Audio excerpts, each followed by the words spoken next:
آپ کی خدمت عالیہ میں حاضر ہوں۔ حضرت عثمان غنی رضی اللہ عنہ کے موضوع پر گفتگو کر رہا تھی، تو پھر مسئلہ خلافت کے بارے میں جو آیت قرآن مجید کی براہ راست ڈیل کرتی ہے، میں نے وہ کل بھی پڑھی تھی، آج بھی وہی پڑھی ہے۔ قرآن کہتا ہے وعد اللہ الذین آمنوا منکم، تم میں سے جو لوگ ایمان لائے ان سے اللہ نے یہ وعدہ کیا ہے، وعملوا الصالحات، ایمان بھی لائے، اس کے بعد اچھے کام بھی کیے ہیں، اور لیستخلفنہم فی الارض، اللہ کریم زمین میں ان کو اپنا خلیفہ بنائے گا۔ یہ خلافت بڑا پرانا موضوع ہے، جو پہلی مرتبہ انسان کے بارے میں اعلان ہوا وہ خلافت کے عنوان سے ہوا۔ اللہ کریم نے فرشتوں سے کہا انی جاعل فی الارض خلیفہ، میں زمین میں خلیفہ بنانے والا ہوں۔ انہوں نے کہا اتجعل فیہا من یفسد فیہا، مولا کریم تو اس کو خلیفہ بنائے گا جو بڑا فسادی ہے، ویسفک الدماء، اور وہ خون بہائے گا، ونحن نسبح بحمدک ونقدس لک، اور ہم تیری تسبیح بیان کرتے ہیں، تیری شان بیان کرتے ہیں، کبھی معصیت نہیں کرتے۔ وہ نافرمانی بھی کرے گا، لڑائیاں بھی کرے گا، فسادات بھی کرے گا۔ تو رب کریم نے اپنی حکمت بالغہ ان پر واضح کی کہ ان میں ایک شخصیت ایسی ہے جس کے لیے میں نے تمہیں بھی بنایا ہے، زمین و آسمانوں کو بھی بنایا ہے۔ لولاک لما خلقت الافلاک، اس حدیث لولاک کو کچھ لوگوں نے کہا ہے کہ یہ حدیث موضوع ہے۔ ملا علی قاری نے موضوعات کبریٰ جو لکھی ہے اس کے اندر اس کا بیان کیا ہے۔ ان کا لفظ موضوع ہے لیکن معنی مرفوع ہے۔ لفظ موضوع ہونے کا کیا مطلب، یعنی اس کے لفظ اس طرح محفوظ نہیں رہ سکے جس طرح سرکار کی زبان پاک سے نکلے تھے۔ معنی مرفوع ہے، یعنی اس کے اندر جو معنی پائے جاتے ہیں وہ دوسری آیات اور احادیث سے بھی ثابت ہیں۔ معنی مرفوع ہے، اس میں انہوں نے کہا ہے کہ لولا کا لما خلقت الدنیا وما فیہا، اگر میں تمہیں نہ بناتا تو جو کچھ دنیا میں ہے وہ بھی نہ بناتا، اور زمین و آسمان بھی نہ بناتا۔ لولا کا لما خلقت السماوات والارض، اگر میں تجھے نہ بناتا تو میں زمینوں آسمانوں کو بھی ہرگز نہ بناتا۔ اگر ارض و سما کی محفل میں لولا کا لما کا شور نہ ہو، یہ رنگ نہ ہو گلزاروں میں، یہ رنگ نہ ہو گلزاروں میں، یہ شان نہ ہو گلبہاروں میں۔ تو اس سے متعدد اور احادیث آتی ہیں جس میں یہ بتایا جاتا ہے لولا کا لما خلقت دنیا والآخرہ، اگر تو نہ ہوتا نہ میں دنیا بناتا نہ میں قیامت بناتا۔ اور آدم علیہ السلام نے بھی پوچھا تھا کہ مولا کریم ان 5 ہستیوں کے طفیل میری توبہ منظور فرما، تو توبہ منظور ہوئی، لیکن پروردگار نے پوچھا بتاؤ تمہیں ان 5 ہستیوں کے بارے میں کیا معلومات ہے اور کب سے ہیں؟ انہوں نے کہا جب آپ نے روح میری باڈی میں پھونکی، میری آنکھ کھلی اور میں عرش کے نیچے 5 لائٹیں اللہ کی بارگاہ میں سجدہ ریز دیکھیں، تو پھر میں نے پوچھا بولا کہ یہ کون معزز شخصیتیں ہیں کہ مجھ سے پہلے یہ تیری بارگاہ میں سجدہ ریز ہیں؟ تو جواب ملا اگر یہ 5 نہ ہوتے تو میں تمہیں بھی نہ بناتا اور کائنات کو بھی نہ بناتا۔ معلوم ہوا کہ تخلیق کائنات کی بنیادی علت جو ہے وہ یہ ہے کہ پنجتن کا بنایا جانا یہ سبب بنا کائنات کے بنانے کا۔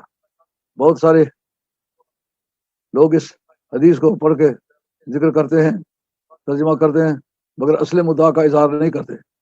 اس سے پتہ چلتا ہے کہ اللہ کریم نے سب کچھ سے پہلے حضور کی ذات کو بنایا۔ اور کنت کنزا مخفیا فاحببت ان اعرف فخلقت الخلق، میں ایک مخفی خزانہ تھا اور مجھے محبت کا تعین لاحق ہوا تو میں نے کائنات کو بنایا۔ لولا کا لما اظہرتو ربوبیتی، اے پیارے اگر تو نہ ہوتا تو میں اپنا آپ ہی ظاہر نہ کرتا، کسی کو میرا پتہ ہی نہیں چلتا۔ تو اس بات نے ثابت کر دیا کہ اتنی حدیثیں آئی ہوئی ہیں جو اسی معنی کی تائید کرتی ہیں کہ سب سے پہلے لولا شرطیہ غیر عاملہ، اس کو علم ناو کی زبان میں جناب حیدر قرار کا مذہب بتاتے ہیں۔ پھر اس کے بعد موجود مذہوب ہوتا ہے، اور اگر یہ موجود نہ ہوتا تو میں کائنات کو نہ بناتا، اور اگر تم نہ موجود ہوتے نہ میں دوزخ کو بناتا نہ میں جنت کو بناتا۔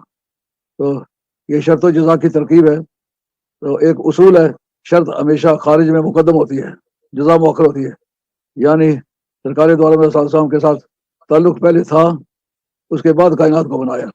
یہ روزانہ کی بول چال میں جیسا کہ آپ کہیں جاتے ہیں تو وہ پوچھتا ہے یار کیوں آئے ہو، اگر تو نہ بلاتا ہوں کبھی نہ آتے۔ معلوم بلانے کا کام پہلے کیا ہے، اس کے بعد آنے والا آیا ہے۔ تو اس لیے مسئلہ خلافت بہت سمجھنے کے قابل ہے۔ والذی جعلکم خلائف فی الارض، اللہ وہی ذات ہے جس نے تمہیں زمین میں خلیفے بنایا۔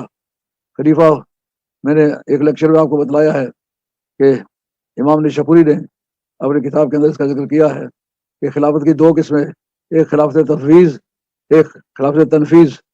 تنفیذ نفاذ سے ہے، یعنی اگر تم نہ ہوتے تو ہم کسی کائنات کسی کو نہ بناتے، لیکن کس طرح کا خلیفہ بنایا؟ خلیفہ تنفیذ، یعنی جو کچھ کانسٹیٹیوشن دستور کوئی دیا ہے اس کو نافذ کرنا تیرا کام ہے، اس کے اندر اضافہ کرنا یا اس کے اندر کٹوتی کرنا، یہ دونوں باتیں ممکن نہیں ہوگی۔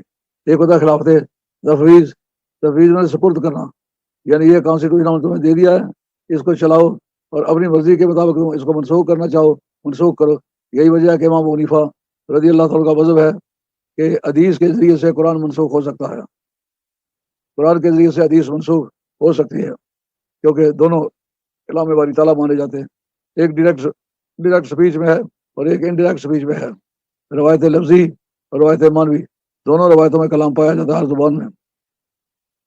تو اللہ تعالیٰ نے باقی نبیوں کو جو بھیجا ہے وہ خلافت تنفیذ تھی، ان کو کانسٹیٹیوشن دستور اور قانون دے دیا کہ یہ لو اس کے مطابق چلاؤ، لیکن کچھ اضافہ یا کمی تم نہیں کر سکتے ہو۔ سرکاری دو عالم علیہ السلام کی جو تشریف لائے تو ان کو اللہ تعالیٰ نے قانون دیا، کہا ما آتاکم الرسول فخذوہ وما نہاکم عنہ فانتہوا۔ اسی سے علماء عقائد کہتے ہیں حدیث کا منکر مسلمان نہیں ہو سکتا، کیونکہ وہ بھی وہی الہی ہے، وہ لفظی نہیں ہے، وہ معنوی ہے۔ یعنی پہلا وہ ہے کہ لفظ بھی میرے، معنی بھی میرے، دوسرا معنی میرے، الفاظ تیرے، تو وہی تو دونوں ہوئے، ایک ڈائریکٹ سپیچ میں ہے ایک انڈائریکٹ سپیچ میں ہے۔ تو اللہ کریم نے آئندہ کے لیے ایک صورتحال تجویز فرمایا کہ ہم نے ان لوگوں سے وعدہ کیا ہے جو تم میں سے ایمان لائے اور اچھے کام کیے۔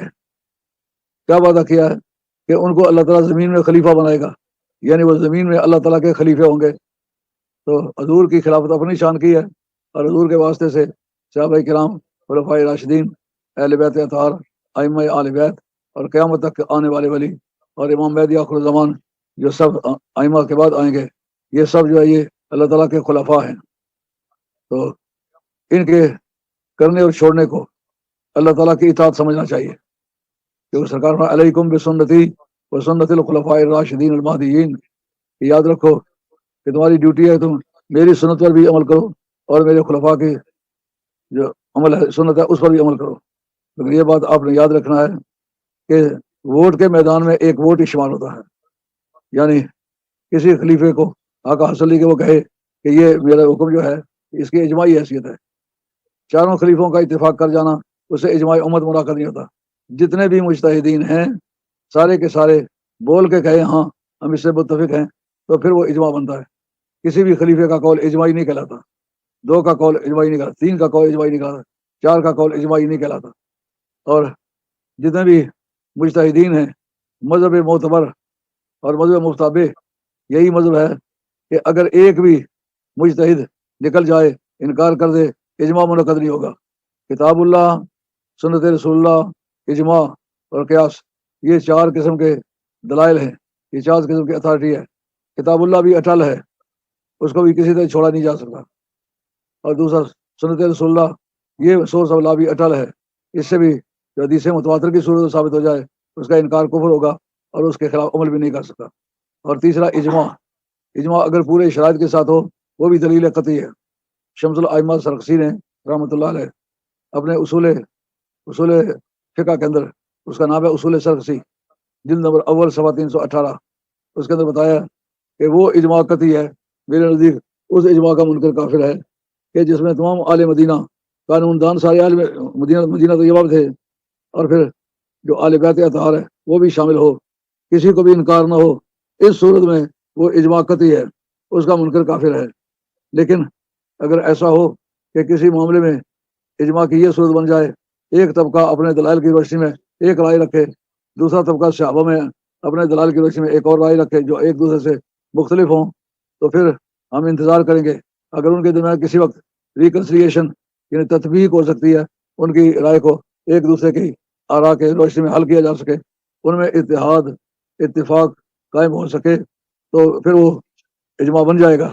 لیکن اگر دونوں طبقے آپس میں ڈٹے رہیں اور ایک دوسرے کو یہ بھی نہ کہیں یہ گمراہ ہے، باقی مسلمان بھی کہیں دونوں اہل حق میں سے ہیں، تو ایسا مسئلہ جو ہے وہ مجتہد فی بن جائے گا، یعنی آپ کو اس بات کا حق حاصل ہوگا آپ چاہیں تو ایک رائے رکھیں، چاہیں تو دوسری رائے رکھیں۔ اس پر بحث کی ہے شمس الائمہ سرخسی نے اسی مقام پر صفحہ 318 میں، 318، 19 اور 20 میں۔ اور امام صاحب رحمۃ اللہ کا قول اس پر نقل کیا ہے کہ وہ مجتہد فی بن جائے گا، اس میں سے کسی بھی مذہب کو اختیار کر لے اس کو ملامت نہیں کیا جا سکے گا، خواہ اس کا امام ایک دھڑے پر ہو یا دوسرے دھڑے پر ہو۔ یہ ایک خاص مسئلہ ہے جس مسئلے پر دو طبقے آپس میں آمنے سامنے رہے اور انہوں نے اپنی رائے سے سرنڈر نہیں کیا۔ اور حضرت امام فخر الدین رازی رحمۃ اللہ تعالیٰ تفسیر کبیر میں سورہ قدر کی تفسیر کے اندر لکھتے ہیں، اجماعت الامت علی ان خیر الخلائق بعد رسول اللہ اما ابی بکر و اما علی، کہ امت کے لوگوں نے اس پر اجماع کیا ہے کہ ان دونوں میں سے ایک افضل ہے، یا وہ صدیق یا حضرت علی قرار۔ اب انہوں نے دونوں کی آراء پیش کر کے رائے کچھ نہیں دی۔ وہی اس پوزیشن میں نہیں ہے نا کہ صحابہ اختلاف کرے تو ایک مولوی صاحب اس کے اٹھ کے اپنی تعویلیں کرتا پھرے، نہیں، ان صحابہ کی رائے کی بڑی قیمت ہے، اس کو اسی طرح چھوڑا جائے گا۔ آپ یہ کر سکتے ہیں، آپ کو دلائل کی روشنی میں اگر ایک طبقے کا قول زیادہ پسند ہے تو اس کو اختیار کر لیں، دوسرا قول زیادہ پسند ہے اس کو اختیار کر لیں، نہ ایک قول کے چھوڑنے کی وجہ سے اور دوسرے قول کو اختیار کرنے کی وجہ سے آپ اس کو کسی بد مذہبی کا تانا نہیں دے سکتے، نہ وہ بد مذہب ہے۔ اور یہ 5 مرتبہ تفسیر کبیر میں امام فخر الدین رازی رحمۃ اللہ علیہ ذکر کیا۔ اب اختلاف کریں صحابہ کرام اور اس اختلاف پر اجماع ہو جائے تو پھر یہ اختلاف اجماعی ہوا نا، اس اختلاف کا نام بھی اختلاف اجماعی ہوا۔ تو اس میں آپ کو اتنی رائے برتنے کا حاصل ہے کہ دونوں طبقوں میں سے کسی ایک کی رائے کو آپ قبول کر لیں۔ اللہ کریم فرمایا یہ سلسلہ ختم نہیں ہوگا جس سے نبی کریم صلی اللہ علیہ وسلم کے اپنے خلفائے راشدین کے قول کی ذمہ داری کو قبول کرتے ہیں۔ میں بھی کہتا ہوں، میں ان سے وعدہ کرتا ہوں کہ ان کو میں خلافت عطا فرماؤں گا زمین کے اندر، جس طرح پہلے لوگوں کو دی تھی۔ پہلے لوگوں سے کیا مراد؟ انبیاء و مرسلین علیہ الصلوۃ والسلام اپنے اپنے دور میں وہ اللہ تعالیٰ کے خلیفہ تھے، اور ان کے قانونی اختیارات تھے، ان کے مذہبی اختیارات تھے، ان کو عقائد سمجھانے، اعمال سمجھانے، دین کو سمجھنے، عقیدے کی تعلیم دینے کا پورا حق تھا۔ اس سے مراد وہ لوگ ہیں جیسے کہ پہلے لوگوں کو دیے تھے۔ تو اس سے مراد یہ نہیں ہو سکتا کہ اس سے جو پہلے 2 خلیفے گزر چکے ہیں جس سے انہوں کو ہم نے خلافت دی تھی اسی طرح ان کو دیتے، کیونکہ یہ صحابہ کی موجودگی میں ایک ہے، حضور نبی کریم علیہ السلام کی موجودگی میں یہ آیت آئی۔ اس وقت سرکار کے جو خلافات تھے ان کے خلیفہ بننے کی کوئی مثال نہیں تھی، اس لیے یہ کہنا جس نے تم سے پہلے لوگوں کو خلافت دی تھی، یہ پورا قرآن ختم ہو چکنے کے بعد اگر سرکار پر یہ آیت آتی تو ممکن تھا یہ معنی مراد لیے جا سکتے، لیکن یہ مراد نہیں لیا جا سکتے، کیونکہ سارا قرآن سرکار پر نازل ہوا ہے، سرکار کی موجودگی تک کسی کی خلافت ثابت نہیں ہے، اس لیے اس سے امت مسلمہ کی خلافت مراد نہیں ہے۔ سابقہ انبیاء و مرسلین علیہ السلام جو اللہ تعالیٰ کے پیام رسان سے انہوں نے اللہ تعالیٰ کا دین پہنچایا اور لوگوں کو خدا سے آشنا کیا۔ اللہ کی باتیں اللہ تعالیٰ جس طرح پہلے لوگوں کو خلیفہ بنایا تھا ان کو بھی خلیفہ بنائیں گے، اور ان کا وہ دین پکا کر دیں گے جس دین کو اللہ نے پسند کیا ہے۔ قرآن نے کہا ہے نا، الیوم اکملت لکم دینکم واتممت علیکم نعمتی ورضیت لکم الاسلام دینا۔ اللہ تعالیٰ نے اس دین کو پسند کیا ہے، یعنی یہ دین علاوہ اس کے کہ تمہارے اعمال کو ٹھیک کرے، تمہارے عقائد کو ٹھیک کرے، یہ اللہ کی خوشنودی کا بھی ذریعہ ہے۔ اور یہ بات کب کہی؟ جب کہ نبی کریم علیہ السلام نے میدان عرفات میں خطبہ دیا، حضرت جابر ابن عبداللہ انصاری رضی اللہ تعالیٰ عنہ موقع پر موجود ہیں۔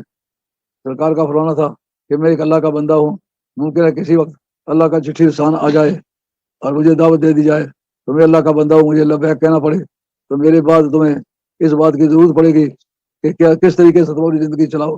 زندگی چلانے کا طریقہ میں تمہیں بتاتا ہوں۔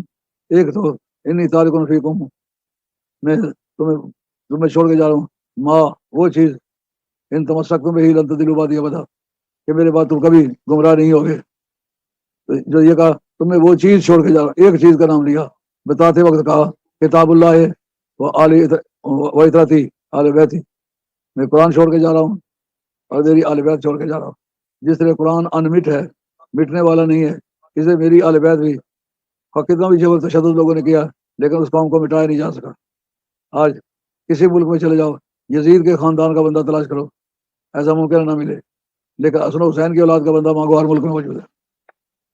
تو اللہ نے یہ بات بتلائی کہ یہ قرآن اور یہ آل بیت رسول کے حوالے سے یہ تمہیں میرے بعد یہ ذریعہ ہو کہ تمہیں دین پر قائم رکھنے جس پر جناب علی مرتضیٰ، حسنین کریمین، خاتون جنت اور قرآن کے بارے میں سرکار نے اجماعی طور پر یہ اعلان فرمایا، تو اسی تاریخ عصر کے قریب یہ آیت نازل ہوئی، الیوم اکملت لکم۔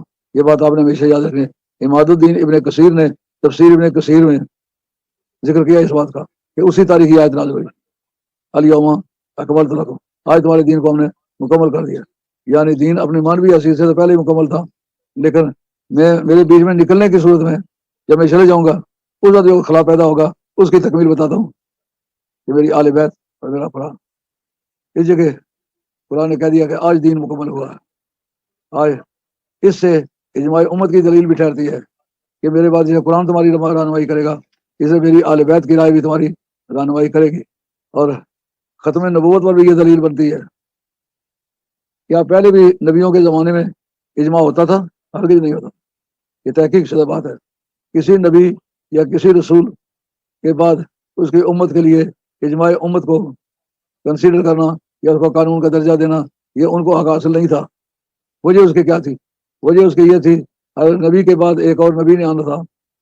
سابقہ نبی کے نشان راہ ابھی مٹے نہیں ہوں گے، ان کی تہذیب و تمدن پر وہ بدستور دباؤ نبی کے زمانے کا موجود ہوگا کہ اتنے میں ایک اور نبی یا ایک اور رسول آ جائے گا۔ لیکن سرکار دو عالم اللہ صاحب نے جو فرمایا، لا تجتمع امتی علی الضلالہ، میری امت جو ہے یہ کبھی گمراہی پر اکٹھی نہیں ہوگی۔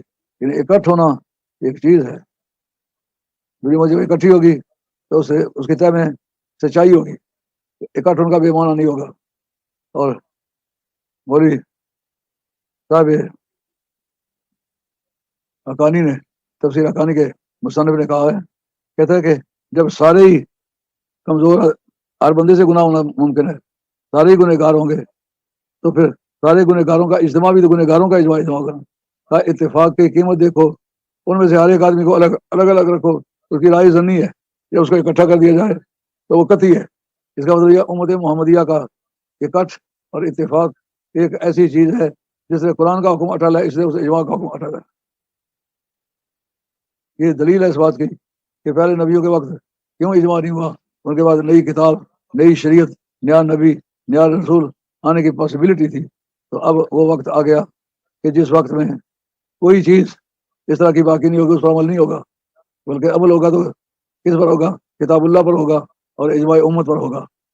اس جگہ جو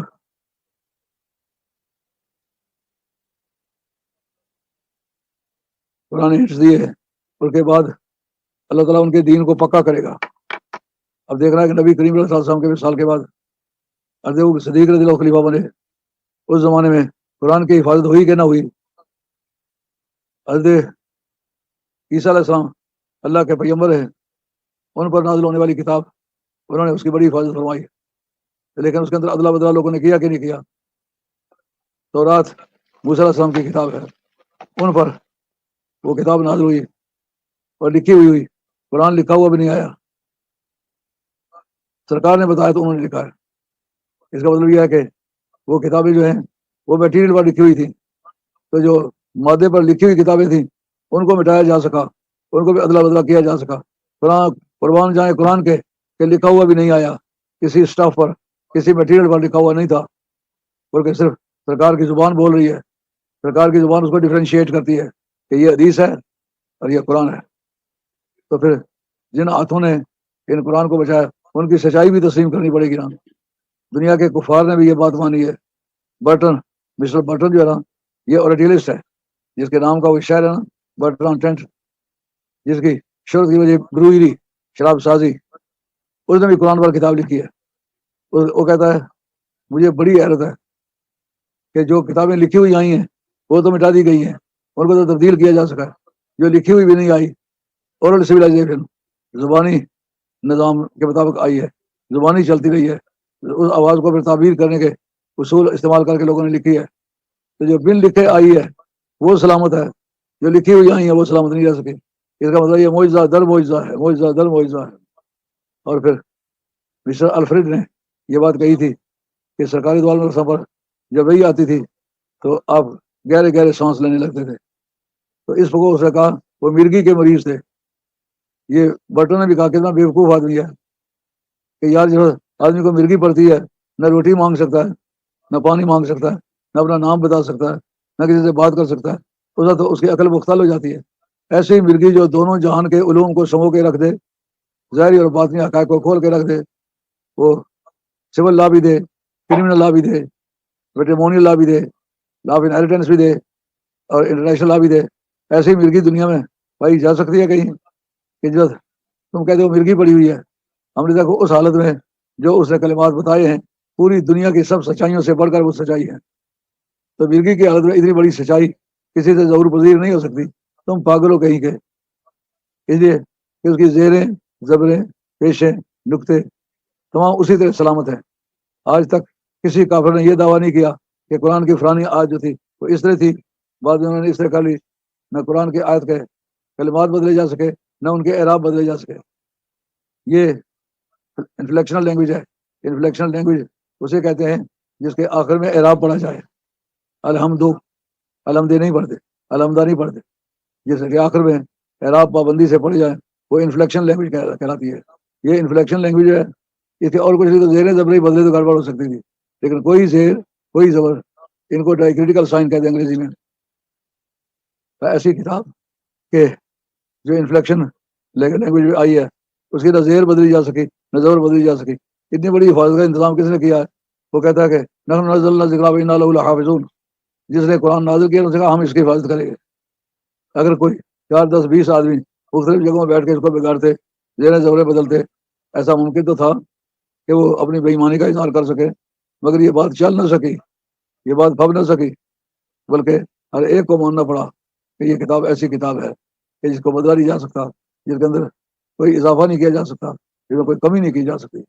قرآن کا یہ کہنا کہ ان لوگوں سے وعدہ کیا جو تم سے ایمان لائے ہیں اور کام اچھے کیے، وعدہ کیا کیا؟ ان کو خلیفہ بنائے گا، اور اللہ تعالیٰ زمین میں ان کی بنیادیں مضبوط کر دے گا۔ تو اس کا ثبوت حضرت صدیق رضی اللہ تعالیٰ جس وقت خلیفہ بنائے گئے، اس وقت کوئی بینک بیلنس نہیں ہے، آرمی کے لیے تنخواہوں کا بندوبست نہیں ہے، اور آرمی والے جس نے سرکار کے زمانے میں کوئی کسی کی پینشن نہیں تھی اور کسی کی تنخواہ نہیں تھی، لوگ اپنے اپنے گھروں میں رہتے تھے، اور ملکوں میں تو بیرکوں میں ٹھہرتے تھے، راشن ان کو ملتے تھے، تنخواہیں ملتی تھی۔ لیکن حضور کے زمانے کی جو آرمی ہے، اس کے لیے انتظامی معاملہ یہ تھا کہ احد کے اس میدان میں جا کے ٹینٹ لگاتے، صحابہ کرام جو ہی ٹینٹ دیکھتے چاروں طرف سے اکٹھے ہو جاتے، تو کوئی ٹیلی فون، کوئی کس طرح کے تار برقی یا کسی طرح کا اور کوئی انفارمیشن کا ذریعہ نہیں تھا۔ ٹینٹ لگاتے تو سمجھ جاتے صحابہ کسی مہم کے لیے بلایا جا رہا ہے، وہیں بیٹھے بیٹھے سب صحابہ جدید جنگجو لڑاکا جوان اکٹھے ہو جاتے، سرکار بتاتے فلاں جگہ جانا ہے، اور اس طریقے سے وہاں جہاد کر رہا ہے۔ اور جس باہر سے لڑائی لڑ کے آتے تو کچھ مال غنیمت ہوتا، سرکار کسی کو گھر نہیں جانے دیتے تھے، اسی جگہ جہاں بیٹھ کے ان کو بلایا تھا اسی جگہ سامنے ڈھیر کر کے وہ مال غنیمت رکھنا، اور جو تقسیم میں جس کے حصے میں آئے وہ تقسیم کر کے اس کو دے دینا، تاکہ یہ الزام نہ لگے کہ یہ گھر لے گئے تھے، اچھی اچھی چیزیں چن کے اپنے لیے رکھ لی ہیں اور گندی گندی چیزیں ہمارے لیے چھوڑ دی ہیں۔ سب کی موجودگی میں، جس طرح سب کی موجودگی میں جنگ لڑے تھے، اسی طرح ان کی موجودگی میں تو آپ کو ماننا پڑے گا یہ پروسیجر قرآن کے اس آیت کے تحت ہے کہ ہم ان کا دین پکا کر دیں گے۔ دین پکا ہوا کہ نہ ہوا؟ جتنے بھی نبوت کے جھوٹے دعوے دار تھے ان کو مار کے جوتے، تو ان کا کھانا خراب کر دیا، مسلمت القذاب کو مٹی کا ڈھیر کر دیا۔ اور جو دوسرے لوگ تھے، 4 شخصیتوں نے حضور کی زندگی میں دعویٰ کیا تھا، ان میں ایک بدع سجا عورت بھی تھی، وہ 2 قتل ہو گئے، مسلمت القذاب سے 3 قتل ہو گئے، اور یہ قتل ہونے سے رہ گئی دور فاروقی میں یہ مسلمان ہوئی۔ یعنی دین پکا ہوا کہ نہ ہوا؟ اس زمانے میں لوگوں نے یہ سمجھ رکھا تھا کہ نبوت کوئی اچھا کاروبار ہے، وہ جس کا نام محمد صلی اللہ علیہ وسلم ہے، اس کے پاس اتنا سامان، اتنا مال، اتنے پیسے، اتنے سونے اکٹھے ہوتے تھے، ہم بھی نبوت کا دعویٰ کرتے۔ یہ طلیقہ اور اسود انسی اور یہ بدع سیاح، ان تینوں نے جو خلافت کا دعویٰ کیا تھا، لالچ یہی تھا کہ پیسے بڑے اکٹھے ہو جائیں گے۔ لیکن جس سرکار نے باقی فدق یا باقی آپ کی جائیداد تھی، وہ آپ نے کہا مال رکھنا اور صدقہ، جو ہم کماتے ہیں ہمارے پاس جو مال ہوتا ہے تو وہ ہمارے وارثوں میں نہیں جاتا، وہ قوم کی خدمت میں جاتا ہے۔ اس وقت یہ سچائی ان پر کھل گئی کہ اگر وہ یہ پیسے دے لے کمانے کے لیے نبوت کا اعلان کرتے ہوتے تو پھر آج کی تاریخ جو کچھ ان کی کمائی ہے ان کے بیوی بچوں میں تقسیم ہو جاتی، جیسے باقی جائیدادیں تقسیم ہوتی ہیں۔ لیکن سرکار نے وہ نبوت کے فرائض کو ادا کرنے کے بعد اللہ کی بارگاہ کے حاضری سے پہلے یہ فرما دیا ما ترکنا ہو صدقہ، جو چیز ہم چھوڑیں وہ صدقہ ہوتی ہے۔ یہ کیا قرآن مجید نے جو وعدہ کیا تھا کہ ان کو زمین میں ان کے پاؤں مضبوط کر دیں گے. پھر حضرت عمر فاروق رضی اللہ تعالیٰ کے ذریعے سے پاؤں مضبوط ہوئے کہ نہ ہوئے. یہ خلافت کی طے میں یہ آیت کار فرما ہے. یہ بتاتی ہے کہ تمہارا کام عقیدہ سچا رکھنا، ایک اعمال صاف ستھرے عمال کرنا، پھر یہ کہ تمہیں خلافت عطا کرنا، پھر زمین میں تمہارے پاؤں جما دینا، یہ میرا کام ہے. پھر اس کو تطبیق کریں حضرت صدیق پر. پھر جناب عمر فاروق رضی اللہ عنہ کی ذات پاک وہ آدمی ہے کہ ایمان لانے سے 8 دن پہلے باپ نے لاٹھیوں سے مارا کہ تمہیں اونٹ چلانے کا طریقہ نہیں آتا. جو آدمی اونٹ نہ چلانا جانتا ہو وہ ایک بڑی حکومت کو چلا سکتا ہے؟ اتنا بڑا پرسکرائبڈ ایریا کہ اسلامی تاریخ میں فاتح اعظم ہے، یعنی سمندر کے مشرقی اور مغربی ساحلوں پر فاتحین کے گھوڑے پانی پینے لگے. یہ کون سا دور ہے؟ حضرت عمر فاروق کا. اور فلاحی ریاست کا بانی، یعنی بے روزگاری الاؤنس، جس کی کوئی ملازمت رہو اس کو ماہانہ پیسے دینا، یتیموں اور بیوگان کو ماہانہ خوراک دینا، اور کوئی بندہ خواہ مومن ہو خواہ کافر ہو اسلام کی حکومت میں رہے تو اس کو وہ بینیفٹ، انمپلائمنٹ بینیفٹ جو ہے اس کے موجود حضرت عمر فاروق ہے. تو جن کے پاس پھوٹی کوڑی تک نہیں تھی. مسلم شریف کے کتاب و طہارت میں حدیثیں آتی ہیں کہ ہوا ایک دوسرے سے پوچھتے ہیں، کہتے ہیں اسے تیرے پاس 2 چادریں تھیں، ایک کمر کے ساتھ باندھنے کے لیے، ایک اوپر کی باڑی کو ڈھانپنے کے لیے، یعنی 2 چادریں کسی کے پاس ہونا ایک بڑی اچنبے کی بات تھی. تو جن کو اپنا بدن ڈھانپنے کے لیے 2 چادریں میسر نہیں تھیں، ان کے سامنے بیٹھ کے سرکار نے فرمایا یاد رکھو ایک وہ آئے گا تم مصر فتح کرو گے. مگر مسلم شریف کے اندر یہ حدیث موجود ہے. ایک طبقہ دانشوروں کا کہتا ہے سرکار کو کل کا پتہ نہیں. مصر کی فتح یہ کل کی بات نہیں ہے. حدیث مسلم شریف میں ہے، سرکار فرمایا ایک وقت آئے گا تم مصر فتح کرو گے. یار یہ وہ دور ہے جہاں مسلمانوں نے درختوں کی جڑوں کے اندر سے مٹی نکال کے پرندوں کی طرح گھونسلے بنائے ہوئے ہیں، وہ بیوی بچوں کے ان میں سوتے ہیں. بارش آئے تو برداشت کرتے ہیں، دھوپ لگے تو سائے میں بیٹھ کے اپنی مصیبت کو دور کرتے ہیں. تو صحابہ کو بڑی حیرت ہوئی. یہ نہیں پوچھا یا رسول اللہ ہم اس کو کیسے پتہ کریں گے؟ جیسا آج کوئی آزاد کشمیر میں کہے کہ انشاءاللہ تم جا کے امریکہ فتح کرو گے، تو وہ کہیں گے ہمارے جیسے غریب لوگ امریکہ جیسی ویل اسٹیبلش حکومت کا تختہ الٹ سکتے ہیں؟ سرکار کے صحابہ نے یہ بات نہیں کہی. مصر اس وقت اسی پوزیشن میں تھا جس پوزیشن میں آج امریکہ اور رشیا ہے. یہ بہت ویل اسٹیبلش حکومتی اور خوشحال تھے. سرکار نے جب فرمایا کہ مصر کو تم فتح کرو گے، صحابہ عرض کرتے ہیں یا رسول اللہ یہ کیوں فرمایا کہ ان کے ساتھ سختی نہیں کرنی، جنگ جو ہوگی اور تمہیں فتح ہو جائے گی، لیکن جو تمہارے کیپٹیو آف وار ہیں یعنی جنگی قیدی ان کے ساتھ سختی نہیں کرنی. پوچھا وجہ کیا ہے؟ کہا میری دادی اس وطن کی رہنے والی ہے، میری دادی کو اذیت ہوگی. مسلمانوں ٹھنڈے دل سے سوچو، رشتوں کا لحاظ رکھنا اور ان کی مراعات کرنا اور ان کے دکھوں کو اپنا دکھ سمجھنا یہ نبی کریم علیہ السلام کی سنت ہے. کم سے کم زمانہ بھی 4000 برس سے کوئی زیادہ ہی بنتا، کم نہیں بنتا. تو بھائی حاجرہ اس زمانے میں اس ملک میں پیدا ہوئی، بعد میں ابراہیم علیہ السلام کے حصے میں آ گئی. اور حضرت ابراہیم علیہ السلام کو اللہ تعالیٰ نے اس شہزادی میں سے بیٹا عطا فرمایا. آپ کی جتنی اولاد بنی اسرائیل میں انبیاء ہوئے وہ سارے یعقوب علیہ السلام کی اولاد سے ہوئے.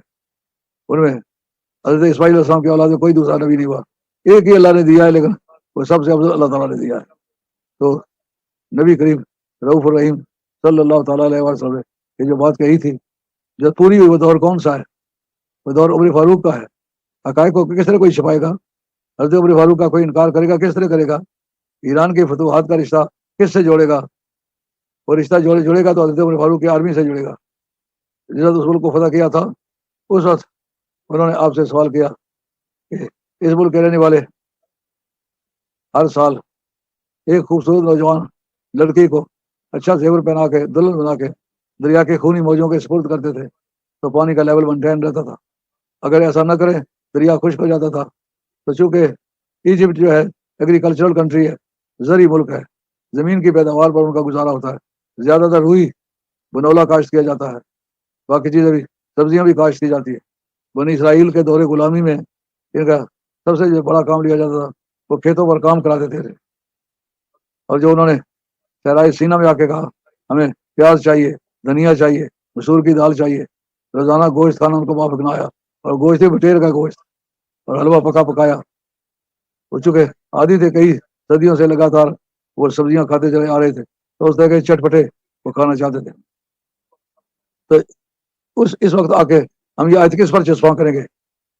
تمہیں اللہ تعالیٰ زمین میں تمہارے پاؤں مضبوط کر دے گا، تمہاری حکومت مضبوط کر دے گا. اس کو جو ملک کی سرحدوں کو کھولنے کا کام ہے وہ پہلی مرتبہ حضرت عمر فاروق نے کیا ہے.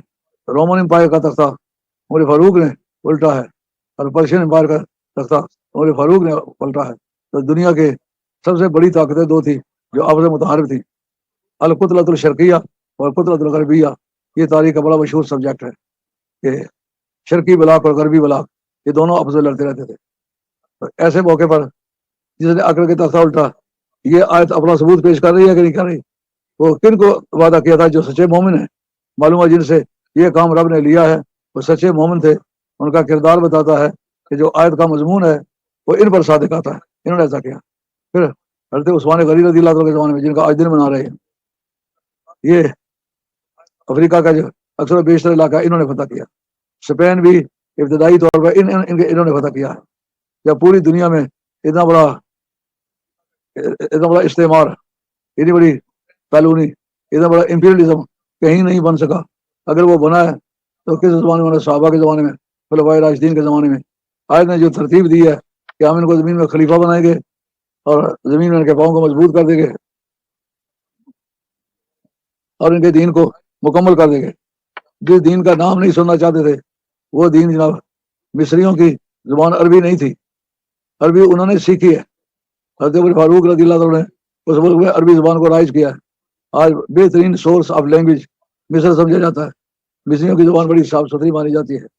اور آج قرآن پڑھنے میں بھی سب سے اچھا قرآن بھی تلاوت کے طور پر مصری کرتے ہیں. تو یہ باتیں جو تھی جسے قرآن نے جس ترتیب سے بتائی ہیں اس ترتیب سے پائی گئی کہ نہیں؟